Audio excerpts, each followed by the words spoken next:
un poquito tarde.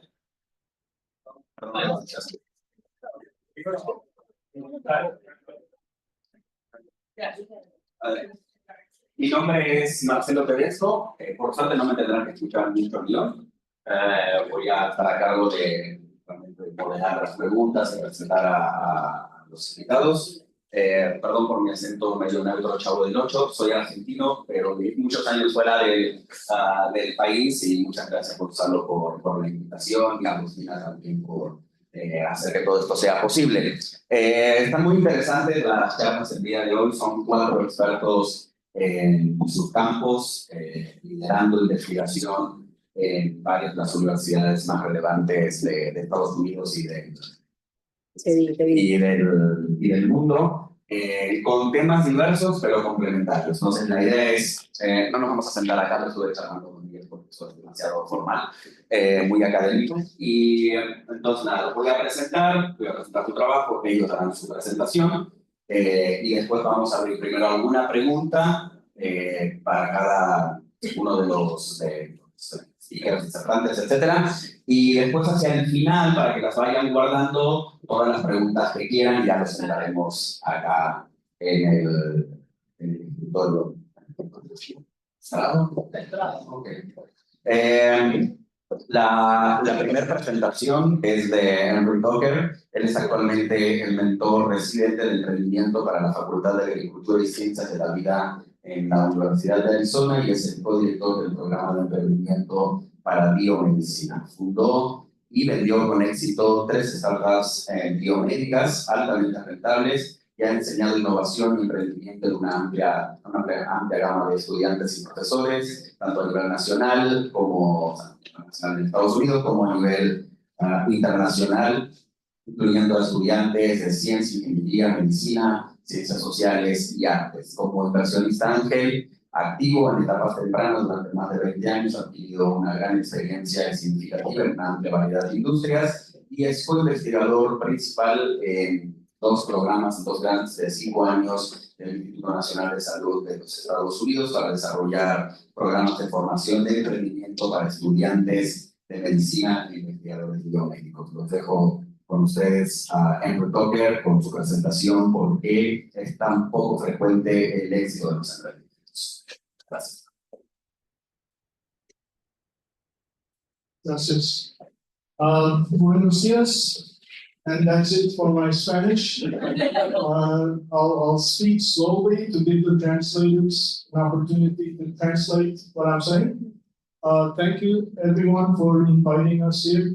I really appreciate it, and hopefully this will be an enjoyable day for you. So let's start with my name, Emre Toker, and this is my email address. You can email me any question that you like at any time, and I promise I will answer them. You can write your emails in Spanish if you like. I'll just use Google Translate to translate it myself. So if you have any questions at all at any time, just email them.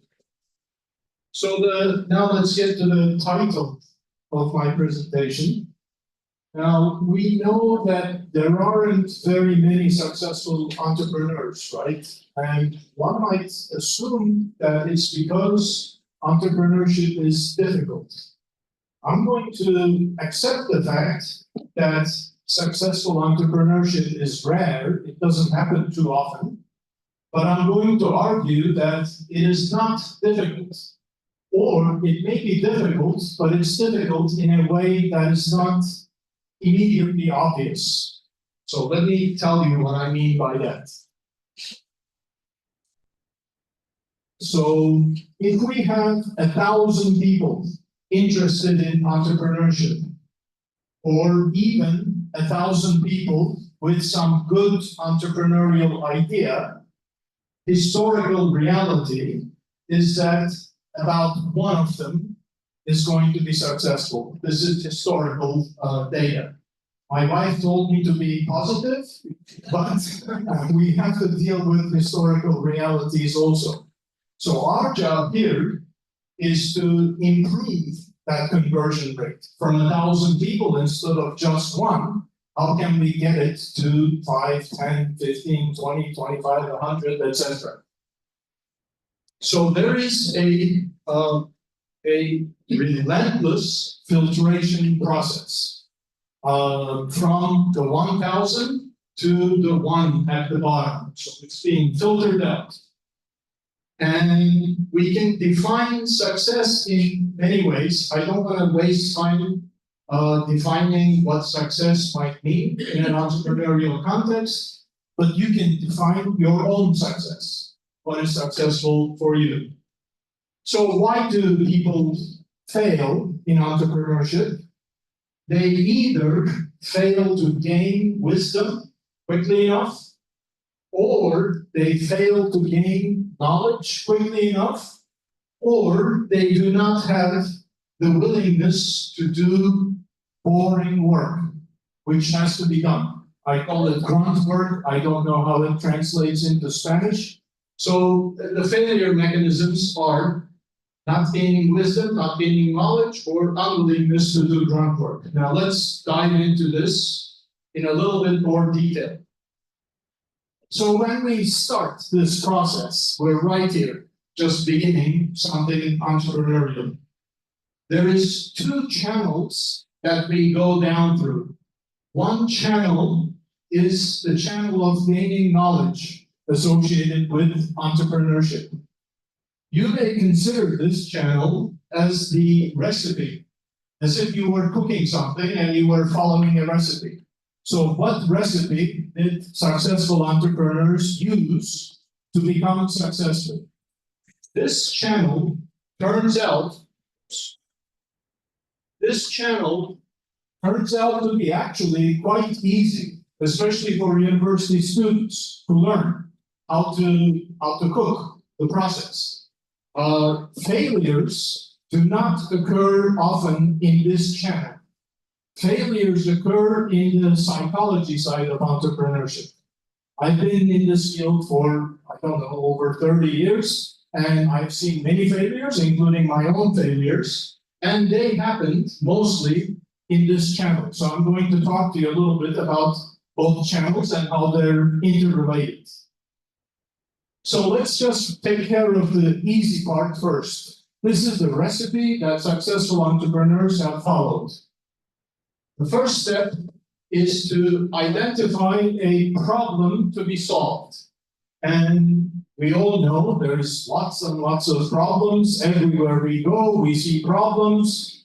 And if we say to ourselves, I can't believe we still have not been able to find the solution to this problem, to entrepreneurs, that's an opportunity. But the very first step is not to come up with invent something new. The first step for success is to clearly define in your mind what exact problem am I going to try to solve. I don't have to solve it completely, but what little bit of the problem can I solve? That's the very first starting point. This may seem obvious to people, and I would argue that actually business and entrepreneurship is mostly common sense. The part that's complicated is actually this part that I'm going to get to in 1 second. I had several successful startups, and I used to tell my wife, 95% of what I do is human psychology, 5% is everything else, including all the technical training that I received and so on. If you can't handle human psychology, entrepreneurship is incredibly difficult. But we need to go through this quickly, I guess, before we can get to the more interesting side. So the second idea is nobody can solve a problem effectively by themselves. So the next step is to find some people to surround yourself with. And these people are similar, very similar in one sense, and very different in another sense. So they're similar in the sense that they all have an interest in solving this problem. This problem should be solved. Yes, I agree with you. They are different in the sense that their experiences, their expertise, their knowledge base is from completely different areas. The reason for this is if you're a chemist and you have a problem, you'll automatically think about solutions coming from chemistry. But the ideal solution, optimal solution, may come from biology. So you need to have a biologist, you need to have an anthropologist, all these different types of people with different backgrounds. So the second step after identifying the problem is to surround yourself with people interested in the problem, but very different perspectives on the problem that you can trust and communicate with. Then the next step is, still working out the buttons here. The next step is come up with lots and lots of possible solutions for the problem at hand. Do not start with one solution that you really like. Start with the problem and come up with a whole bunch of solutions. So when we make this exercise, in the first half hour, everybody comes up with obvious solutions. What you're seeking is the non-obvious solutions, the solutions that other people have not yet thought about. The type of solutions where half the people are going to say that's never going to work, and the other half of the people will say, well, that might work, I don't know. Those are the type of solutions that you're going to seek. After that, after coming up with a whole bunch of possible solutions, preferably non-obvious solutions, you go through a process of validating or invalidating. Yes, this has potential, this may work, I should put some more energy into it, or no, this is not going to work, I better back off and look at another solution. These are all painful processes, we'll get into that in a second. And then finally, when you walk into a solution that seems reasonable to you, that you see that it may work possibly, you're going to present that idea to some other people, perhaps your friends, perhaps the people that you want to work with, perhaps to your family, perhaps to investors. So you need to make a presentation. And when you make a presentation, the recommendation, the general recommendation is this: start small, think big. So what that means is you cannot conquer the entire world with your solution. You need to admit that. So you need to pick a battle that you're likely to win first to demonstrate that you have some indication that this may actually work. If it works here, it may work elsewhere, etc. So the idea is to start small, but think big. Nobody wants to, generally speaking, hear about small ideas, very tiny little incremental ideas. They want to hear something about changing the world. But the smartest people want to hear, here is how I'm going to do it in the first few months, years, in a very tight space, narrow space, and then if it works, here is how I'm going to scale up so that I can change the world. Okay, so this is kind of the initial process down this pathway, and ourselves, other people who would teach entrepreneurship, essentially teach the steps involved in this process. Now, what I'm more interested in, because the failures occur here, is this side. So some of these things are easier, and some of these things are more difficult, much, much more difficult. So the first one, in order to identify a problem, you need to be walking around looking for problems. So the best entrepreneurs are always looking, is there a problem, that I can solve? So seeking and improving your observational powers. I used to walk in the hospital of the University of Arizona, essentially looking for a surgeon who was upset, who was angry, because that is a problem to us, that's an opportunity. If I can solve this problem so that he's not angry anymore, then I maybe have a successful product possibility. So first one is quite easy, doable, improving observation powers. The second one is very difficult. So let me give you my example. You're going to try to form a competent team, and you're a student of, let's say, business. And you go to the computer science people and say, I have a great business idea, but I don't know anything about how to write software code. And would you want to work with me? And the software engineer says, well, you're not a software engineer, therefore, by definition, you're stupid. I don't want to deal with stupid people, so no, we can't work together. Now you got rejected, and you're feeling terrible, and you never approach anybody else. Entrepreneurial journey ended. So the best entrepreneurs have so much confidence in themselves that if you reject me, that's your problem, not my problem. I'll just go on to the next person. However, this is in our DNA. You know, the caveman, if the caveman was rejected by his tribe, the lions would eat it. So we are still impacted by that. So we don't like to be rejected. We like to be loved. And if it's a choice between not approaching somebody at all in order to avoid the rejection, we'll take that. We will just, go into our bubble and not expose ourselves. Now nobody can reject us because we're not approaching anybody. So if you want to be an entrepreneur, you have to learn to overcome the fear of rejection. The third one is an easier one again. In order to come up with lots of non-obvious solutions, you have to have a certain type of creativity and again, some courage. So this is improving creative thinking. Many of you may have heard of Airbnb. Have you heard of Airbnb? Yeah. So when they first proposed that, almost everybody, including myself, said, what a silly idea. I'm going to go and sleep in your flea-infested mattress in your spare bedroom? No way, I'll go and stay at a Hilton. But now they are bigger than all hotel chains combined without owning a single hotel.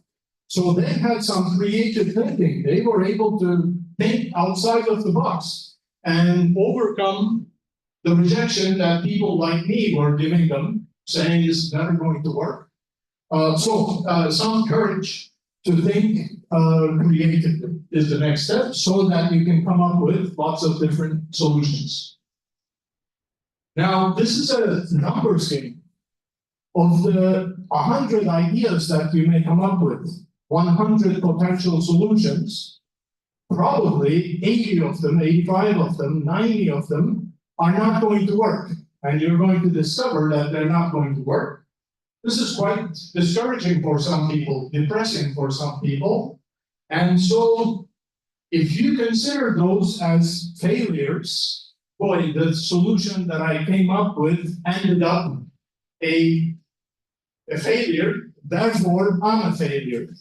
You have to snap out of that also. So I taught in Japan. In Japan, culturally, failure is a terrible thing. If you fail, you have shamed your family and so on. In the United States, if you failed, congratulations, what did you learn through the failure? That's the question that we ask. In fact, if you claim you never failed, you're probably lying. We don't want to deal with you because everybody has failed. So overcoming the fear of failure, and then perhaps combining everything. What I have observed is that best entrepreneurs have very, very high confidence in themselves. They trust themselves. If they believe in something, other people's comments, they will take it, and that's where humility comes in. I don't know humility in Spanish, but I'll give you an example. You're going to have lots of mentors, and every mentor, if you have 10 mentors, you're going to get 20 opposing recommendations from the 10 mentors. And now you have people telling you one thing, the other person is telling you another thing, somebody is telling you another thing. Humility is listening to all of this, and confidence is saying, okay, I've heard you all. Now I'm going to make my own decision because this is going to end up being my life. So I'm responsible for it. And that's the confidence part, coupling confidence with humility. So this, I really believe, based on my personal experiences as an entrepreneur, as an investor, and the people that I've talked to, many, many people, this slide, in my opinion, contains the essentials. Of course, there's a lot of detail underneath these, but underneath this defines the route, in my opinion at least, to success and how to avoid failure. And the one thing that I'll emphasize once more is that I suspect, I'm going to claim that over 95% of entrepreneurial failures can go back to this, not this. This is just knowledge. Knowledge can be absorbed, particularly by students. Nothing to be afraid of, easy to teach, easy to learn. This side is very difficult to teach, very difficult to learn.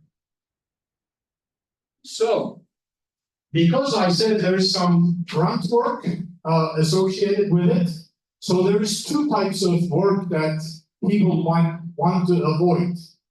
The first one is like logistical. Somebody was telling me that to form a company in Argentina may take several months of paperwork. So in the United States, it will take 10 minutes and $100 to form a company. In 10 minutes, you'll form a company because the government wants to encourage people to start companies. It's a good thing. So why put blocks, challenges in front of them? So this one, the details do not matter too much unless if you're very serious. This is kind of the paperwork process to allow you to form a legitimate company, how to deal with co-founders, how to have an equitable structure that doesn't kill the company in the long run. The relationships between the founders are well defined, etc. So that's the easy part of the grunt work. The more difficult part of the grunt work refers back again to this channel. So, if you have an idea, you need to talk to 100 people and say to them, I have this idea. If I were to build this widget, how likely would you be to buy it? You haven't built anything yet, you're just describing it to them. And they say, because they love you, they say, oh yeah, that's a fantastic idea. And you say, how much would you be willing to pay for it? Now it's a more difficult question. They want to be nice to you, but they don't want to sound stupid, give you a huge number. So they give you a number. And so you take the average of the numbers that you have received. How much would they pay you for something that you're envisioning in your mind? That is difficult also, right? Approaching 100 people and asking them questions. Phone is slammed down on you. Nobody wants to talk to you. But that's what it takes. That's on the emotional side of things again. I'm told I have 5 more minutes, so I'll just wrap this up. This is a very long presentation. I could go on for days, but he will give me a hard stop. So I'm going to have you think about entrepreneurship as painting a picture of the future. So everybody has in their minds, I think, a picture of the future, a better future, presumably. And we're going to try to make that future become reality. That's kind of what entrepreneurship is about, right? Oops. But we have to not just imagine a future, but I use the word to paint a future to indicate that you have to take some action.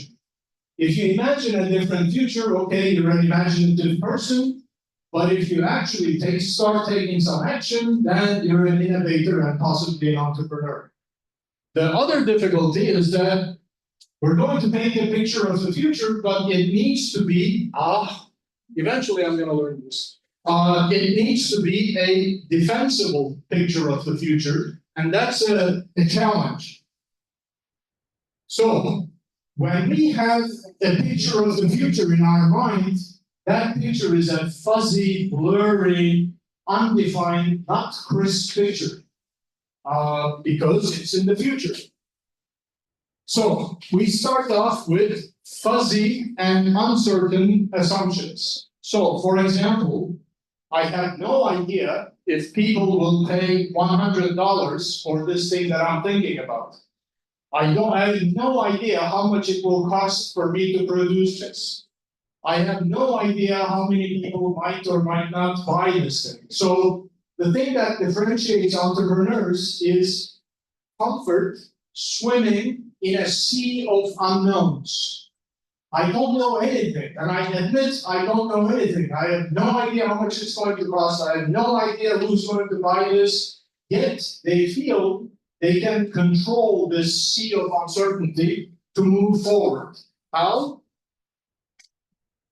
In this fashion. So I gave you the example of asking your friends, if I had something like this, how much would you pay? And you asked 100 people, and the result was $100 plus or minus $20. You asked some manufacturers, how much would it cost to manufacture this thing? And you get, 5 answers, and it's $50 plus or minus $5, etc. You ask people, how, would you buy this thing, etc., etc. And what we're doing is we're trying to through this discovery process, we're trying to shrink the uncertainties associated with each of the assumptions. And as we shrink the uncertainty, the numbers themselves are either trending towards a success scenario, in which case we keep doubling down, more energy, more money perhaps, more time. But most of the time, what we're going to see is things are looking worse and worse, and at some point you decide this is converging towards reality, but that reality is a death scenario. And no problem, because I'm not afraid of failure. I'll just change my product to fit what the customer wants, or I'll attack customers that my product might be interesting to. I'll stop here because I'm limited to 30 minutes. I don't want to go over my time, but I welcome any questions that you might have. Thank you.